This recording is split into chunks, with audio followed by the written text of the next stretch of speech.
Hi, I'm Frank with Frank Talks. No, not really. I mean, because, well, you guys probably knew that because one, you're smart, and two, I'm pretty and he's not. So I'm not Frank. Frank asked me to introduce the show today, and that's what I did. So I introduced the show. I got to make fun of Frank in the process. So this has been a good Tuesday. No, he's not Frank. I'm Frank with Frank Talks. I'm here with my buddy Andrew, Andrew Bambrick, of the American Watchdog. Did I say that correctly? Now yes, because there's only one way to pronounce American and one way to pronounce Watchdog. well, no, there's another organization that has the same name, and I don't want to say. Oh, okay. Right? I actually didn't know that. You didn't know that? No. I don't know. Maybe it's just the Watchdog. I don't know what it's called. I think it's the Watchdog. Yeah. So my good friend Andrew Bambrick with the American Watchdog.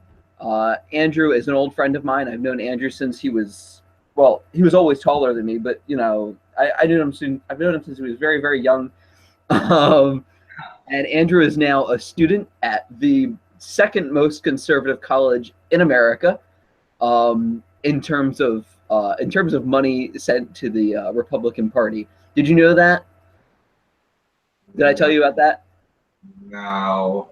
No. In terms of money donated to the Republican Party, Cedarville is number one, and then Patrick Henry College is number two. And I think Patrick Henry it's a pretty small college, correct? If you consider about 300 students max fall, then yeah, it's incredibly small. Yeah, that is pretty small. So, but yeah, it's considering it's a school with 300 students, that's a pretty big amount to be sending. So yeah, it's one of the most conservative colleges in the nation. And you are, what year are you in, or what year are you going to be going into junior year. So this fall, I'll be starting my junior year. My gosh, Andrew, I'm getting old. You're going into your junior year. I remember you when you were, well, once again, you were always taller than me, but like you were young. You back when you were in youth group, Frank. So, Andrew, tell them a little bit about yourself and a little bit about American Watchdog, if you want. Okay, well, specifically with me, I'm at Patrick Henry College, as Frank said. I've actually worked on a campaign ever since I got to college. My first campaign as a college student was for State Delegate Dave Rock, who is, well, very, very awesome. We won that campaign, which wasn't too much of a shock, but we were sort of nervous. But it's a campaign, so you're expected to be nervous. Then I worked for Ted Cruz in the presidential primary in 2016. Then was a turf coordinator for the Republican Party of Virginia during the 2016 election. And because of that, I was invited to Trump's inaugural ball, which I attended on, well, Inauguration Day. And because of that, I can now say Trump almost made me miss my train, which is a funny story for another time. Wait, what did you say you broke up there? Trump what? Trump almost made me miss my train. And what I mean by that is I was at the ball, it was incredibly late, and I took the metro in because driving in Washington, D.C. on Inauguration Day is a nightmare. Let me just say that it is a nightmare. So I took the metro in, and the metro was only going to be running until midnight, and it was 10:30. So I was sitting there going, no, I paid all this money. I am going to see the President of the United States. And I did. I saw the President. He came out and he greeted the crowd, asked if he should keep the Twitter account. Everybody screamed yes. In the back of my mind, I'm screaming no, get rid of it, give it to your communications department. And then right as he and Mrs. Trump started dancing, I immediately darted out of the ballroom so that way I could catch my train. And I made it just the nick of time. So now I get to say that Donald Trump almost made me miss my train. There you go. Yeah. That's cool, man. Yeah. I don't think you've ever told me that story, and I don't think that you've ever told me that you were on the Ted Cruz campaign. So that's awesome. Yeah. Oh, and also I was actually a candidate for alternate delegate to the Republican National Convention for Virginia, which was very, very cool. But in hindsight, like, it would have been nice to go, but I'm kind of happy I didn't get it. But anyway, so but that's a little bit about it. Yeah, And that's and now Frank also asked me to tell you a little bit about the American Watchdog. So, like, I had to take a step back from it because I'm a full-time student who's also working. But basically what it is it's a Facebook page that people can go to, and I post a whole bunch of whatever news articles I deem relevant, I post. So like anything going on with Donald Trump, Supreme Court confirmations, cabinet confirmations, things going on, political issues, the Obamacare repeal, things like that. So that's pretty much what it is. That's really all it is. And it's designed as a means for people to discuss the issues. Like that's what I want. I want people to actually comment and like not so much or okay, yeah, go back and forth. Like have at least actually halfway decent Facebook discussions. Because if I see things are getting out of line, I'll tell them, okay, we have standards, so if you keep doing this, I'm gonna remove you from the group and delete your comments. So that's pretty much what it is. It's just designed to let people know what's going on in the world and also to prompt discussion. yeah, and you get a lot of friends that they're not conservative and they comment on your posts, and we have interesting discussions. Yeah. You know, some do devolve a little bit, but some of them are pretty interesting. Definitely. So so part of what we're doing here with Frank Talks, we're interviewing different young conservatives such as yourself and libertarians as well, and we're just asking them about their story. How did they came to their political position? And that's what we want to know about you, Andrew. You're what? You're going to be 20 now? I'm 20. I'll be 21. You're 20. You're going to be 21. Wow. Okay, so you're going to be 21 soon, and you've been a conservative for a pretty long time. So. I've been a Republican for a long time. I wouldn't say I really became a conservative until actually when I started college. Okay, Yeah. There you go. Okay, so this is the story we want to hear. You give us the details. Right. Well, like I said, I grew up in an incredibly Republican home. Like my mom, like it's not that my parents don't identify as conservative. Like they are conservatives. But like when I say I didn't really become a conservative until college, I say that because I really didn't understand what conservative political thought really was. Right. Like my mother was a strong George Bush supporter. I remember watching his 2004 inauguration, or 2005 inauguration, I should say, and her making sure that I knew what was going on in the world. She was always very proud of George Bush, and she always made sure that my sister and I were proud of George Bush. Mm. And I actually remember, this was back in 2009. I was reading an article about the Iraq War and the votes, and I saw that Ron Paul was the only person to vote against authorization to go into Iraq. And I'm like, this guy is a horrible liberal. I will never forget it. I actually said that about Ron Paul. Guess it shows that, you know, wisdom comes with time. But anyway, so I remained a Republican, identified as a conservative. And then once I got to college, like I began to see, okay, most of my political beliefs weren't corresponding to what true conservative political thought really is. Like one of the best books on conservative political thought will be The Conservative Mind by Russell Kirk, which I actually read this summer.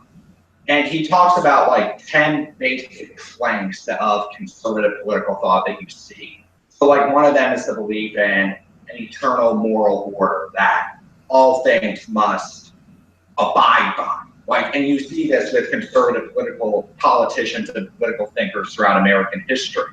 So like Barry Goldwater, he brings up a lot how he understood that everything that goes on is always bound by a set moral order. Like he talked about his experience with flight and how man being able to fly didn't change the fact that he was still bound by a moral code. Same thing with Thatcher. Sorry. Same thing with Reagan, and same thing with Ron Paul. So once I began to see that, I began to re-look at my worldview, I'm like, okay, that part of conservative philosophy I've always agreed with. Now, where I would say that I tended to, like, what really changed about my worldview was actually applying more of a moral standard, I would say. Because, like, I would just go, okay, Bible says X, even if it doesn't talk about this, I would still apply it to a particular circumstance and go, okay, because of this, I can support this. So as I began to look into that and actually see that, I saw, so this is actually how a conservative thinks in regards to political thought and their worldview. So does that answer your question? Yeah. So you became a conservative in your freshman year, and this is actually okay. So you talked about the moral. It's a transcendent moral code, and that's something I've talked about in a previous video. It's the concept of natural law, and I also think this is really what sets conservatives apart. Is that we believe in natural law. I personally talk about how I believe it's more than just. It's just a belief in a transcendent moral law, like in my mind, doesn't really necessarily separate conservatives from liberals, because like do recall that this would be more there's always been people who have appealed to a moral law, but like really what makes conservatives stand out and be different from liberals or the left is the fact that we want to preserve the institutions that have actually worked. Like a quote that I abide by from Russell Kirk, which says that the answers to the problems of the future are in the past, not in the present. I mean, that is a horrible paraphrase of it, but that was the basic gist of it. So, like, that is really one of the key tenets that sets conservatives apart from liberals. Right. Yeah, that's really good. And I also talk about how the natural law, this transcendent law, is more than just volunteerism. I prefer voluntary action to involuntary action, but I don't believe that voluntary action is inherently moral. You understand what I'm saying? Oh, yes, I'm sure at Patrick Henry College you've ran into this idea that it's that they're synonymous, voluntary and moral are synonymous, and I don't see it. So you became a conservative when you came to Patrick Henry College, and what has that changed for you since you became a conservative? What are some changes that have actually the big change is just not blindly supporting Republicans. There. Yeah, like that is the biggest change, because like heck, when I was reading news articles sorry, allergies. When I was reading news articles in high school, I was actually physically sad that Lincoln Chafee lost his 2006 re-election bid as he rode up to be United States Senator from Rhode Island. And Lincoln Chafee is was one of the most liberal Republicans out there. And now he's a Democrat, which is fitting to his party's platform. But now I'm actually looking and seeing, okay, this is what they think. How does this align with a conservative and biblical worldview? So, like, there have actually been times where I have wanted a Republican to win and even a Libertarian. Like in 2016, this was before I was the turf coordinator for Donald Trump. If Donald Trump had won the nomination, he was going to support Austin Peterson, who was running for the Libertarian Party nomination. He came very close, but Gary Johnson beat him. And now Peterson is running for the U.S. Senate in Missouri as a Republican, and I certainly hope that he wins. Right. But like that's really what has changed, because I'm no longer just going, okay, he's a Republican, therefore he's good. It's actually being, okay, here are his principles. Here's how we can apply that to strategy to get him elected, such and such, et cetera, et cetera. Right, and it goes both ways. Like you have Gary Johnson, who's a libertarian, but like he just was not a good libertarian at all. Like, I'm probably catch some flack for saying that, but he was just really terrible. I mean, going back in like 2016, I criticized him for his abortion stance, but I told my parents to vote for a guy in the Republican Party pretty much at the same abortion stance that he did. So that was a little hypocritical of me, but you live and you learn. Yeah. All right. So that is awesome. So tell folks where they can find you. I think we're going to try and get a link in the description when I finally post this. So, any outro there? All right.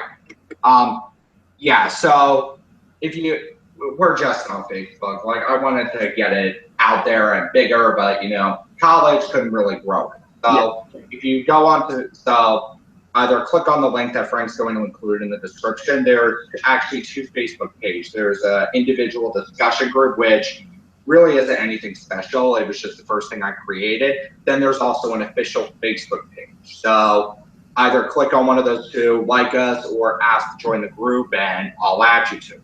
So that's where you can find us on Facebook. Or just type in the American Watchdog. We'll come up. Yep. Type it in on Facebook, the American Watchdog. I'm going to put both links for the group and for the page in the description. Thank you, Andrew, for coming on the show and for telling us your story. It's been a fun time, man. It's been a fun time. And now you got to go. You got to make dinner, and I've got to make dinner because we're both hungry, and we're both extremely busy. So I'll talk to you later, Andrew. And you have a good one. Fight in the good fight. Bye. Bye.